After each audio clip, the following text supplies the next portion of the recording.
చంద్రకళ వాళ్ళ మామయ్యని వీల్ చైర్‌లో తీసుకొని వస్తూ ఉంటుంది. ఇంతలో తన చీర చిక్కుకుపోవటంతో తనైతే కింద పడిపోయి వాళ్ళ మామయ్యని వదిలేస్తూ ఉంటుంది. ఇంతలో వాళ్ళ మావయ్య మెట్ల మీద నుండి కిందకి జారిపోతూ ఉంటాడు. అది చూడగానే అక్కడ ఉన్న విరాట్ అయితే ఒక్కసారిగా షాక్ అయిపోయి నాన్న అని చెప్పేసైతే పరిగెట్టుకుంటూ వాళ్ళ నాన్న దగ్గరికి వస్తూ ఉంటాడు. అది చూడగానే అక్కడ ఉన్న చంద్రకళ అయితే ఒక్కసారిగా షాక్ అయిపోతూ ఉంటుంది.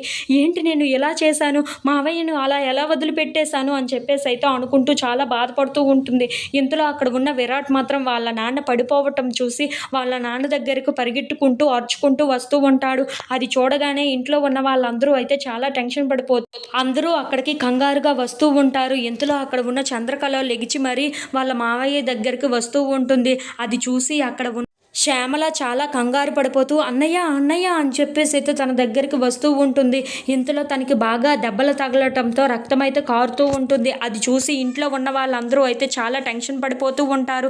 ఏంటి ఇలా జరిగింది, ఎవరు ఇలా చేశారు అని చెప్పేసి అయితే అడుగుతూ ఉంటారు. ఆ మాటలు వినగానే అక్కడ ఉన్న విరాట్ ఇదంతా చేసింది చంద్రకళ అని చెప్పేసి అయితే అంటూ ఉంటాడు. ఆ మాటలు వినగానే అక్కడ ఉన్న శ్యామల అయితే ఏంటి చంద్రకళ నువ్వు ఏం చేశావు, ఇలాగనేనా చూసుకునేది అని చెప్పేసి అయితే గట్టిగా నిలదీస్తూ ఉంటుంది. ఆ మాటలు వినగానే అక్కడ ఉన్న చంద్రకళ అయితే ఒక్కసారిగా షాక్ అయిపోయి ఇలా నేను కావాలని చెయ్యలేదు అని చెప్పేసి అయితే అంటూ ఉంటుంది. ఆ మాటలు వినగానే అక్కడ ఉన్న కామాక్షి మాత్రం ఇదంతా చేసింది నువ్వే, మా అన్నయ్యకు కానీ ఏమైనా జరిగే ఉండాలి, నీకు నీ సంగతి ఏంటో నేను చూస్తాను, నిన్ను ఇంట్లోనే ఉండనివ్వను అని చెప్పేసి అయితే గట్టిగా గసురుతూ ఉంటుంది. ఆ మాటలు వినగానే అక్కడ ఉన్న విరాట్ చంద్రకళ వాళ్ళు అయితే ఒక్కసారిగా షాక్ అయిపోతూ ఉంటారు. ఇంతలో అక్కడ ఉన్న చంద్రకళ మాత్రం చాలా బాధపడుతూ ఏడుస్తూ ఉంటుంది.